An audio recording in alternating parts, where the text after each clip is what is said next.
शुक्लकृष्णे गती शेते जगत शाश्वते मते एकया यात्रेला वृत्तीम अन्यया वर्तते. पुन्हा तोच विषय पुन्हा वेगळ्या शब्दामध्ये मांडतात. शुक्ल आणि कृष्ण ह्या ज्या दोन गती आहेत याच गतीला दोन वेगळी नाव दिली.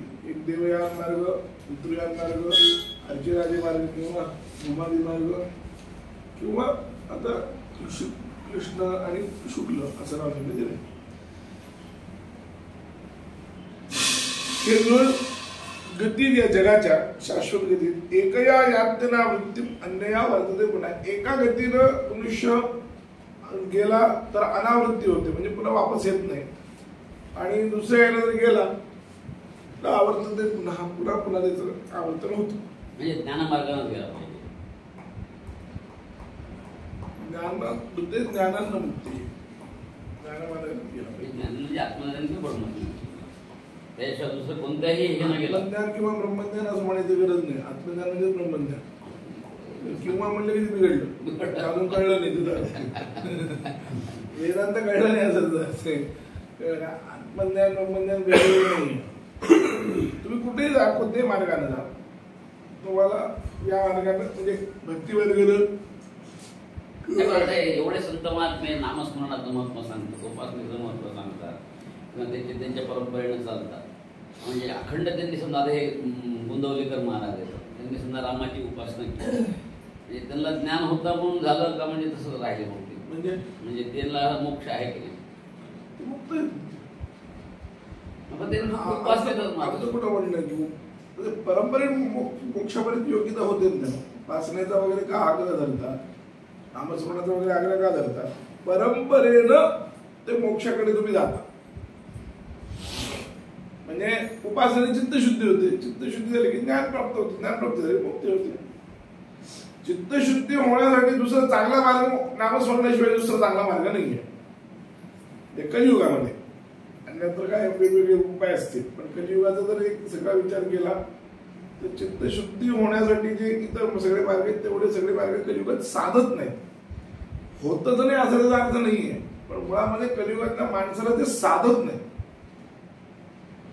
म्हणजे कलियुगात एखाद्यानं कर्मकांड केलं तर त्याला कर्मकांडाने त्याची चित्तशुद्धी होणार नाही असं त्याचा अर्थ नाहीये, पण कर्मकांड त्याला साधत नाही.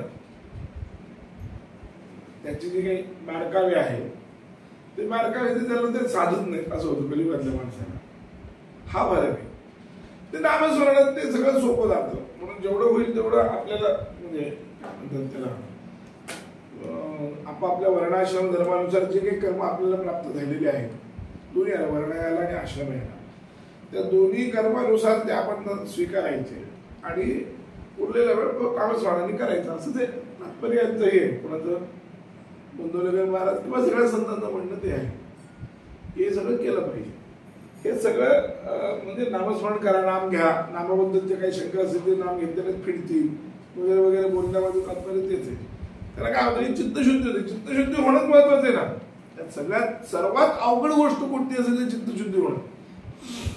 सगळे साधनं सगळ्या गोष्टी त्याच्यासाठी आहेत. चित्तशुद्धी झाल्यानंतर ज्ञानप्राप्तीची योग्यता आल्यानंतर तुम्ही हल्ला नाही तर काय म्हणतात त्याला तुमच्याकडून जरी प्रयत्न नाही झाले तर मग परमात्मा तुम्हाला ते गुरु पाठवून तुमचा उद्धार करेल. म्हणजे असे पण उदाहरण आहेत ना आपल्याकडे परमार्थामध्ये की प्रत्येक वेळेस आपणच गुरुकडे गेलं पाहिजे असं काही नियम नाही. कधी कधी गुरुही आपल्याकडे येतात असं आहे. सगळं आहे. म्हणजे एक नियम नाही आहे असं या पद्धतीने, पण एक नियम नक्की आहे. कोणता? चित्तशुद्धी झाली पाहिजे. योग्यता जोपर्यंत येत नाही तोपर्यंत ते ज्ञानही उपयोगाचं काहीच नाही. त्यामुळे त्यांनी हे सगळे दोन्ही मार्ग सांगितले, शुक्ल कृष्ण गती शेती वगैरे.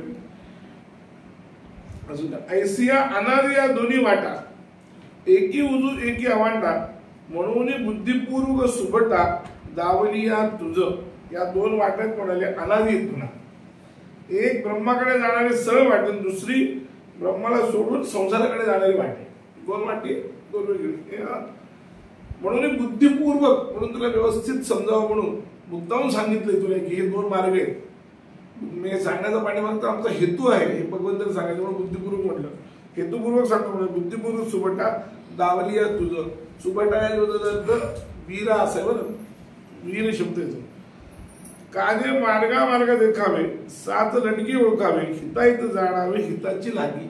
हे कशासाठी दाखवलं तर मार्ग नीट कळला पाहिजे ना, आपलं हित कशाचं आहे तुला लक्षात आलं पाहिजे. हित आणि अहित, वेदाचं तरी काय म्हणणं की वेद तरी काय करतो तेच सांगतो तुम्हाला. हित आणि अहित सांगतो. वेद हित देतो आणि अहितापासून तुम्हाला दूर करतो.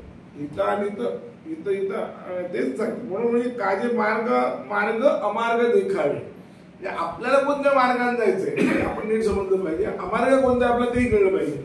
आपल्याला या मार्गाने जायचं नाही, ही हा जो मार्ग पुन्हा येणार नाही. भगवंताला सांगायचं अर्जुन तुला या मार्गाने जायचं की तुला तर पुन्हा वापस यायचं नाहीये, तुला या मार्गाने जायचं. म्हणून मार्ग अमार्ग देखावे, सातचं लटिके ओळखावे. यातलं खरं काय आणि लटकं कोणतं. लटिकं म्हणजे मिथ्या, सात म्हणजे सत्य, ते ओळखावे. हिताहित जाणावे हिताची लागी, पाहे पा नाव देखता भरवी, कोणी आडघाली काय आथावी, का सुपंथ जाणून आणावी ऋग्वेद असे. याच्यामध्ये काय आहे, जसं एखादी चांगली नाव आहे, पाहे पा नाव देखता भरवी, म्हणजे पाण्यामध्ये उतरताना चांगली नाव आहे आणि त्या चांगल्या नावेला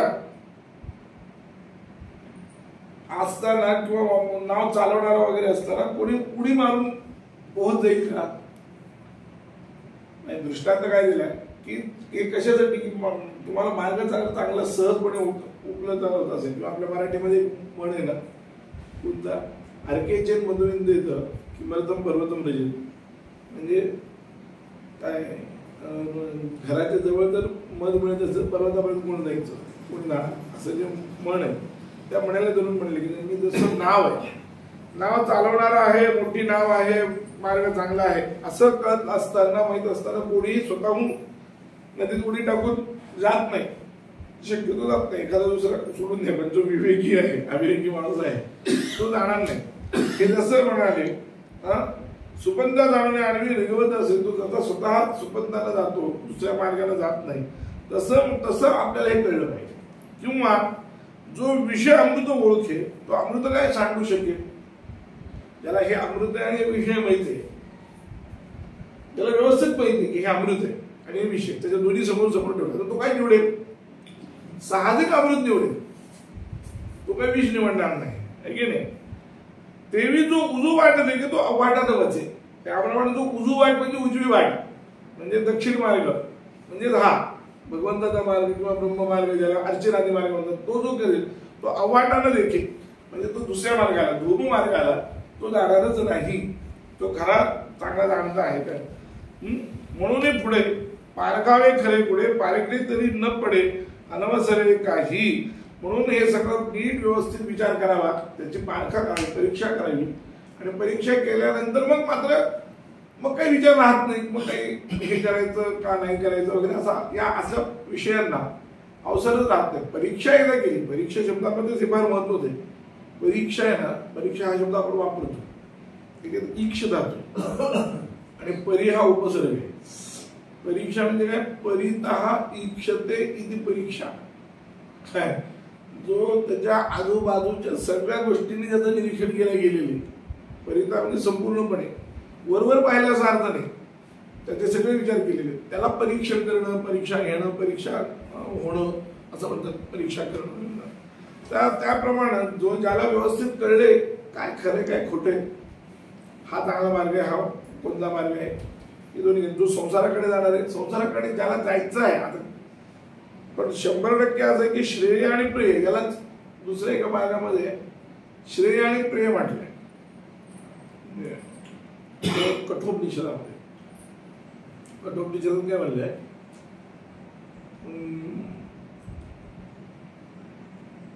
काय श्रेयश्च प्रेयश्च असे श्लोक आहे. श्रेय आणि प्रिय हे दोन आहे, तर त्यात बहुतेक लोक प्रेयच निवडतात, श्रेय निवडत नाही. ही खंत व्यक्त केली यमाने. कठोपनिषद जे आहे ना, ते त्या कठोपनिषदाचा आचार्य स्वतः यम आहे. त्या नचिकेतानं त्या यमाला पकडलं की गोष्ट कशी आहे की त्या नचिकेताचे जे वडील होते ते एक यज्ञ करत होते वाजपेयी नावाचे. वाजपेयी यज्ञ हा अग्निहोत्राचा मोठा यज्ञ. आणि ते यज्ञ करत असताना ते जे गायी दान देत होते ते फारच हाडकुळ्या, निनिंद्र, दूध न देणाऱ्या अशा सगळ्या गायी दान करत होते. हे पाहून त्या नचिकेताला वाईट वाटलं. आपल्या वडिलांनी असं करू नये की असं तर दान दिलं तर नरकात जावं लागतं. पण मी काहीतरी करून माझ्या वडिलांचं कल्याण केलं पाहिजे. आणि त्यावेळेस त्याचं वय होतं 5 वर्षाचं. म्हणून तो 2-3 वेळा वडिलांना म्हणला की देव बाबा तुम्ही सगळ्यांना दान करताय, मला कोणाला दान करताय, मला कोणाला दान करताय, मला कोणाला दान करताय, असं 2-3 वेळा म्हणल्यामुळं त्याच्या वडिलांना आला राग. कुशल हे वाजश्रवा नावाचा तो होता. आणि तो म्हणला जा म्हणलं मी तुला यमाला दान करून टाकलं म्हणला. रागामध्ये तो बोलला. हे पोरं निघालं सगळं यमाकडे गेलं. यमाच्या दारात गेल्यानंतर काय झालं की यम नव्हता. 3 दिवस ते दारात उभं राहिलं. आता यम बाहेर कुठेतरी गेला होता, इकडे तिकडे फिरायला गेले, काहीतरी काम असेल म्हणून गेला होता. 3 दिवस ते काही नव्हता तो. 3 दिवस हे तसंच पोरगं उपाशी राहील, खाणं नाही पिणं नाही काय. ज्यावेळेस यमाला आणि यमाला आल्यानंतर कळलं की आपल्या दारामध्ये एक बटू, एक ब्राह्मण मुलगा 3 दिवसापासून उपाशी. अति 3 दिवसापासून आपला उपाशी म्हणल्यानंतर आता तो माझं सगळं पुण्य घेऊन जाईल म्हणून यमच थरथर कापायला लागला. यमालाच भीती वाटायला लागली त्या पोराची. त्यामुळे त्या यमाने येऊन त्याचं आधीपर्यंत आतिथ्य केलं, त्याचं पाद्यपूजा वगैरे सगळी केली तिने त्या पोराची. आणि ते म्हणे की बाबा मी खूप चुकलो, माझ्याकडून तुमचं फार अवहेलना झाली, माझं हे घेऊन जाऊ नका, पुण्य वगैरे घेऊन नका, त्यासाठी मी तुम्हाला 3 वर देतो, 3 वरापैकी काय काय पाहिजे तर बघा. मग त्यात ते माझ्या वडिलांना भरपूर त्यांना जे काय पाहिजे ते मला राज्य प्राप्त व्हावं वगैरे वगैरे सांगितलं. दुसऱ्या वरामध्ये म्हटलं की मी इथून वापस गेलो तर लोकांना मी प्रेत वाटू नये, कारण जेव्हा लोकांतून वापस जर गेलो तर लोक घाबरायचे ना मला, म्हणून त्यांना असं वाटता कामा नाही. 3रा वर मागितलं. 3रा वर महत्वाचा आहे. या 2 वरात काही फार हाशील नाही. 3रा वरच खरंय. तो म्हणला आता मी वर आलोच आहे, तुझ्यासारखा वक्ता पुन्हा भेटेल ना भेटेल मला माहित नाही, म्हणून मी आता असा प्रश्न विचारतो की येयम प्रेते विचिकित्सा मनुष्य अस्तिती चैके नायमस्तिती चैके, की मनुष्य मेल्यानंतर आत्म्याचं अस्तित्व आहे असं काही लोक म्हणतात, काही लोक नाही असं म्हणतात. हा वाद पहिल्यापासूनच आहे. नास्तिक आणि आस्तिकवाद हा. नंतर काही राहत नाही, मेल्यानंतर काय खरं वगैरे हा वाद पहिल्यापासूनच आहे. म्हणून अस्तिती चैके नायमस्तिती चैके एतद् विद्या मनुष्यस्तस्त्वयाहं पराणामेष वदस्त्रितीयः. हे मला सांग म्हणाले आता खरं काय ते. कोणतं आत्मा राहतो की नाही राहत, कारण तुझ्याशिवाय दुसरं कोण सांगणार. मृत्यू आहे प्रत्यक्ष, त्याच्यात तोच घेऊन जातो सगळ्यांना. म्हणून त्याच्यानंतरचा आत्म्याचा प्रवास सगळं तुलाच माहित असणार काय असणार काय नाही ते. आणि तुझ्यासारखा वक्ता मला भेटलाय, मला सांग आचार्य म्हणून. तर त्याची परीक्षा मारण्यासाठी हा खराच योग्य आहे का काय. जुन्या काळामध्ये मी नेहमी म्हणून सांगतो, आपले बरेच वेळ वादविवाद झाले या सगळ्या गोष्टीवर, की योग्यता असल्याशिवाय विद्या देऊ नये. एक वेळ ती विद्या बुडाली तरी झाली, पण अयोग्याच्या हातात ती विद्या पडता कामा नये अशी आपली जुन्या लोकांची दृष्टी होती. त्यामुळे आपलं बरंचसं नुकसान झालं, हे खरं आहे. पण त्यानं किमान कोणाचा अनर्थ नाही केला. तसं हा मुलगा खरंच योग्य आहे का अयोग्य आहे हे पाहण्यासाठी ठरलंय की तू हे काही करू नकोस, तू हे विचारू नकोस. अजून तुला काय पाहिजे ते सांग. तुझ्या नावाने एक अग्नी असेल म्हणाले, त्रिणाचिकेता. राचिकेत नावाचा, त्रिणाचिकेत नावाचा एक अग्नी. त्या अग्नीचं नावच त्याचं नाव देऊन टाकलं. इष्टी, त्याच्या नावाने एक इष्टी आहे. नाचिकेत इष्टी वगैरे मानतात. तो तुझ्या नावाने असेल माझा वरदान तुला. अजून ते नाही म्हणलं, तू म्हणलं पुन्हा मला द्या. ते म्हणले असं कर, तुला अजून 100 वर्षाचं राज्य देतो, 100 गावं राज्य, अनेक घोडे देतो, हत्ती देतो, भरपूर दास दासी सगळं देतो, अजून ऐश्वर्य देतो. पण हे विचारू नकोस. कोणतं मृत्यूबद्दल जे आहे ते विचारू नकोस. तर तो म्हणला मला बाकीचं काही नको. तवैव वाहस तव नृत्य गीते. तो काय म्हणला, तुझे घोडे तुला लगलाभो आणि तुझे ते नाचणारे गाणारे लोक तुझं तुला लगलाभो म्हणला. मी ज्याच्यासाठी आलोय, मी जे मागणार आहे, मला जे पाहिजे ते हे तू सांगणार किती जण म्हणा, असं जेव्हा त्याला खंबीरपणे तेव्हा तो म्हणतो की मूळ आहार प्रयोग ऋणवते. जो मूर्ख मनुष्य असतो सामान्यपणे 90% लोक त्याच्यात त्या श्रेणीत येतात असं म्हणणे की तो काय करतात, त्याच्यासमोर राज्य त्याच्यात घोडे वगैरे हे सगळं सांगितलं की तो भाळतो ना माणूस. कोणी तुला 100 वर्ष आयुष्य, चल अजून तुला राज्य, असं म्हणायचं कोणाला वाटतं आहे वा. आणि मग तो तेच विवेकतो. श्रेय जो असतो, श्रेय मार्गी जो असतो तो एखादा दुसरा असतो, त्यातला हा नचिकेता. त्याला श्रेय आणि प्रेय असं वेगळ्या पद्धतीने म्हटलंय. म्हणजे सगळ्याचा तात्पर्य एकच आहे लक्षात की 2 मार्ग नक्की आहेत, 2च मार्ग. त्याला दुसऱ्या अर्थानं ज्ञान ही गती आहे म्हणा बाकीच्या, पण श्रेय आणि प्रेय असं आहे. एक संसाराकडे जाणारा मार्ग आहे आणि एक मुक्तीकडे जाणारा मार्ग आहे. मुक्तीच्या मार्गामध्ये सुद्धा मग नंतर ज्ञान मार्ग आणि कर्म मार्ग होतील. ते काय होईल, साधनं वेगळी होती तुमची, जाण्याचा मार्ग तोच होईल, मार्ग तोच राहील. तर त्यातल्या त्यात तुम्हाला नीट कळलं पाहिजे आपण काय निवडायचं, श्रेय निवडायचं का प्रेय निवडायचं, हे कळलं पाहिजे. हेच पुष्कळ वेळा माणसाला मोहित करतं. पुष्कळ वेळा म्हणजे आपल्याला तर करतात, आपल्यासारख्यांना करतात, पण मोठमोठ्या लोकांना मोह होतो. मोठमोठ्या लोकांना होतो. काही वेळा भगवंताची लीला म्हणून होत असेल, पण मोह होतो. जसे वसुदेव देवकी आहे, त्यांनी खूप तप केलं होतं, खूप तप केलं. भगवंत प्रत्यक्ष प्रकट झाला, तप केलं तर कशा काय गरज आहे आम्हाला तुझं पोरग मुलगी म्हणून म्हणायचं. मोक्ष मागावं की नाही मागितलं मोक्ष. काय मागितलं, पोरग पाहिजे म्हणून, तुझ्यासारखं पोरग पाहिजे म्हणून. आता ते विनाकारण 3 जन्म पुढे जावं लागलं की नाही, तसं जर विचार केला.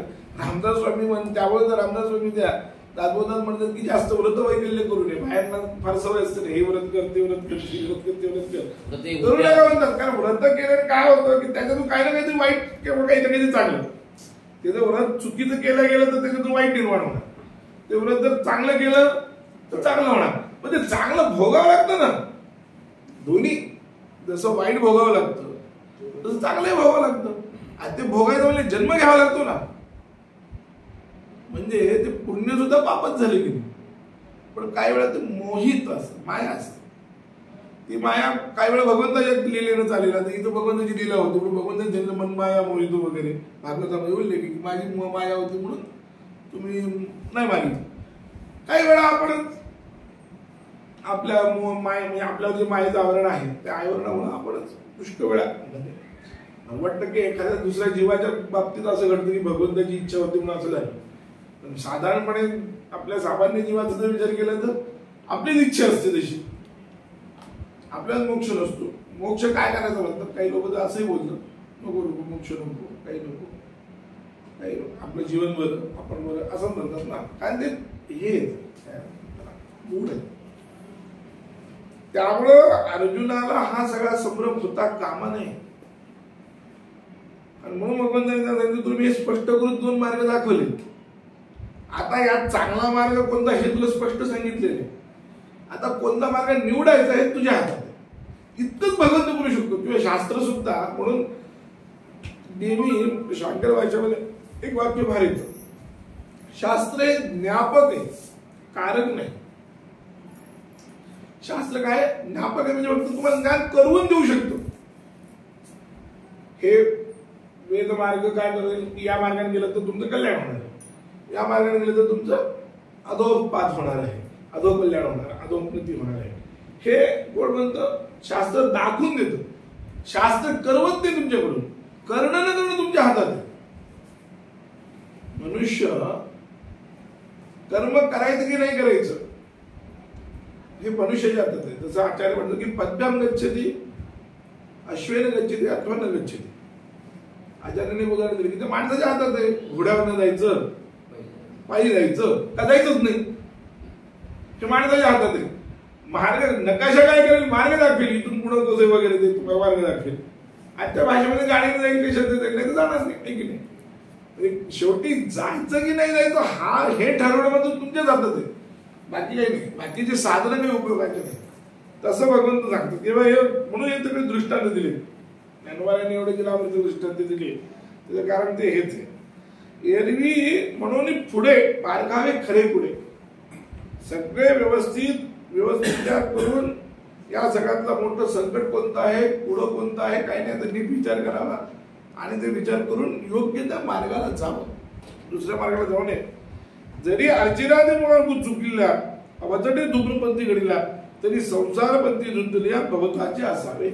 तर चुकून जरी अर्चनाने मार्ग आपला सुटला आणि आपण या मार्गावर आलो, धूम्र मार्गावर आलो, धूम मार्गावर आलो, तर म्हणाले धूमपंथी पिढीला तरी संसार पाठी धुतली. या तो संसाराच्या पंथामध्ये धुतला गेला समुद्र म्हणाले वायाची गेला भवताचे त्या भवताचा हे साया म्हणून मग काय किती जन्म नाही काय सांगतात. जवळ जवळ आलं म्हणजे त्या आचार्यांनी गोल अंगुलन न्याय दिलेला आहे. काय माणसाला कधी कधी काय होते खाज येते, खार पाच दृष्टांत दिलाय ब्रह्मसूत्र भाषात. काय म्हणले जो माणूस आंधळा असतो, आंधळा म्हणजे ज्याला शास्त्र नीट कळत नाही, शास्त्राचं नेमकं तात्पर्य कळत नाही, त्या माणसाची कशी अवस्था होते म्हणाली. तर जसं म्हणले एक माणूस आंधळा होता आणि त्याला गावाबाहेर पडायचं होतं, त्या गावाच्या बाहेर. आता त्या आंधळा त्याला कोण नेऊन सोडणार. त्याने एका माणसाला म्हणलं मला तिथपर्यंत नेऊन सोड. एक दोघांनी नाही म्हणलं, तिसरा एकदा भेटलं ते म्हणलं की तुम्हाला मी एक काम करतो, तुम्ही काय करा, एक गाय त्यांच्यासमोर होती तिथं, त्या गायीला ती गाय जाणार होती चरत चरत चरत बाहेर, म्हणून त्या गायीची शेपूट याच्या हातात दिली आणि त्या गायीच्या पाठीमागे जा म्हणे. हे गाय जिथं जाईल त्या त्या गावाच्या बाहेर त्या दारात पूर्वी ते गावाला तट असायचे ना, भिंती असायचे तट ते असायचं ना, ते त्याला धरून दृष्टांत द्या. तर ते त्याला धरून गेलं जायला लागलं. ते गेलं गेलं गेलं गेलं गेलं गेलं गेलं आणि नेमकं दार यायचं लागलं की याला खाज आली. याला ती दिली सोडून खाजत बसलो. आता काय कुठे गेली, पुन्हा इकडे तिकडे ओढ गेलं, दुसरी कोणतरी काय सापडली त्याला. पहिली तर गेली ती, पण पुढे दुसरी काय झाली त्याला, पुन्हा ती काय त्याच्याबरोबर असं फिरत फिरत फिरत फिरत झालं. तिथं आले की पुन्हा त्याला खाज सुटली, तर ते खाज बसलं. अशी त्यांनी दृष्टांत आचार दिली. आता अर्थ काय, खाज सुटली म्हणजे काय, तुम्हाला मोह आला. ज्यावेळेस तुम्ही नेमकं त्या मुक्तीच्या त्या दारापर्यंत आलात, ते काय तुम्हाला घेऊन जाऊ लागली होती बिचारी. तेवढं का होईना, अंधपणे का होईना, तुम्ही चांगल्या मार्गाला लागलात की नाही. ती गाय ज्या मार्गाला जाणार होती त्या झाडाच्या बाहेरून तिला त्याला जर तेवढा वेळ थोडं संयम केला असता खाजवण्याचा, न खाजवता जर ते गेलं असतं बाहेर तर मुक्त झालं असतं ते आणि त्याच्यातून बाहेर पडलं असतं. म्हणजे त्या आंधळेपणाला कळलं त्याची मुक्ती झाली. म्हणजे आंधळेपणाला ह्याच्यामध्ये हे सगळं येतं तुमचं नामस्मरण वगैरे सगळे या सगळ्या आंधळेपणात येतं. कळलं काय, अलग याचा जरी मार्ग झाला तरी माणूस त्या मार्गाने जातो. पण मध्ये मध्ये काय होतं, खाज सुटते. ती जी खाज आहे ती खाज अशी असते की ते माणसाला ते संसाराची खाज म्हणा, मोहित करणं म्हणा, मोह म्हणा, माया म्हणा, त्याला काही म्हणा. आचार्यांनी हा दृष्टांत दिलाय 2 वाक्यामध्ये दिलाय. आणि त्याला काय होतं, अनर्थंच या अर्थांच्या प्रव्रजेत अनर्थंच या आचार्यांचं वाक्य. ते अर्थाला प्राप्त करत नाही, अर्थापासून दूर जातं आणि अनर्थाकडे जातं. अर्थ म्हणजे जे प्राप्त करायचं त्याच्यापासून दूर गेलं, त्या बाहेर पडायचं ते दूर गेलं. आता पुन्हा फिरत बसले ना, आता एक किती वेळ फिरावं लागेल काय सांगतात. पुन्हा एखादा माणूस भेटला पाहिजे, पुन्हा ती एखादी गाय भेटली पाहिजे. ते भेटीपर्यंत ते माणूस आणि ती गाय म्हणजे एक सद्गुरू आहे. त्याचा अर्थ काय आहे या दृष्टांताचा नीट बारकाईने विचार केला तर ते माणूस भेटणं त्याला ते गाय देणं म्हणजे गाय म्हणजे साधन आणि तो भेटण्याचं साधन हा मालक कोणा सद्गुरू. त्या सद्गुरूने एक साधन दिलं, त्या साधनावर विश्वास ठेवून काम करावं की नाही. मध्येच विश्वास तो कुठे भेटून सोडून देतो माणूस. काय वेळा खूप करतो काहीच व्हायला मग तिथे तू सोडून त्याने ते काय अनर्थांची या अनर्थाला प्राप्त होतं. म्हणून जरी अर्चनाने मार्ग चुकली अवचटे धूम्रपंथी पडली, अचानकपणे जर आपण धूम्रपंथामध्ये जर पडलो तर मोठे संकट आले. तर म्हणाले मग हे सगळं काय होतं म्हणाले. हा एक मिनिट. एरवी देहांती 2 विषय या मार्गाचे समज जन्मे अभ्यासाच्या कामात जाईल बाया. जर सहज आपण दुसऱ्या मार्गाला जर गेलो तर जन्मभर केलेला जो योगाचा अभ्यास आहे, शास्त्राचा अभ्यास आहे, ते सगळं व्यर्थ होत सगळं. आणि मग किती दिवस लागतील, किती जन्म लागतील, एक जन्म जोडले तर 2 जन्म 3 जन्म पण लागू शकतात, कधी कधी कधी कधी 6 जन्म लागू शकतात. पण तेवढा काळ तुम्ही त्या मुक्तीपासून दूर होता म्हणाल. हे सायाच जे कुणी मोठे आता कैसरी ऐकवडकडी म्हणून योग मार्ग घुमटे शोधले दोन्ही. म्हणून या सगळ्या सायास पाहून या सगळ्याचा विचार करून यातून कसं बाहेर पडायचं, भूम मार्गापासून न जाता देवयान मार्गाला जाण्यासाठी. म्हणून मी 2 मार्ग सोडून पडले, आपले 2 योग मार्ग, कोणते, ज्ञान मार्ग आणि कर्म मार्ग, हे 2च मार्ग हे सोडले. तेव्हा एके ब्रह्मत्वादाचे आणि एके पुनरावृत्तीचे परी दैवगत्याचे लायचे देहांती जेणे. पण हे दोन्ही काय, एकानं ब्रह्मत्व प्राप्त होतं, एकानं संसार प्राप्त होतो, हे लक्षात ठेवा. हे दोन्ही जे आहे ना, हे अपक्व लोकांसाठीच आहे. हे पण पुन्हा सांगतो मी तुम्हाला, हे सगळं एवढं वर्णन आहे ना अपक्व लोकांसाठी. पुढला श्लोक जो आहे तो असा आहे, तेवढा घेऊन आपण समज वाटलं खूप मोठे ते भरपूर मोठे, पण जर श्लोकाचा अर्थ होतो नैते सुती पार्थ ज्ञान योगी मुह्यति कश्चन तस्मात् सर्वेषु कार्येषु योगयुक्तो भवार्जुन. हे 2 मार्ग आहेत म्हणून तो खरा योगी असतो. येथे श्रुती म्हणजे 2 मार्ग. श्रुती या शब्दाचा अर्थ साखळी किंवा साखळीच दुसरं इथं मार्ग अर्थ करावा लागेल. तिथं मार्ग, ते 2 मार्ग जे आहेत ते काय आहे, जो जाणणारा जो योगी आहे तो न कदाचित मोहित येते, तो कधीही मोहित होत नाही. तस्मात् सर्वेषु, तो काय करतो सर्व कालामध्ये योगयुक्त होतो. म्हणून तू पण योगयुक्त होऊन युद्ध कर असं भगवंत पुढे म्हणायचं. पुढल्या विवरण आपण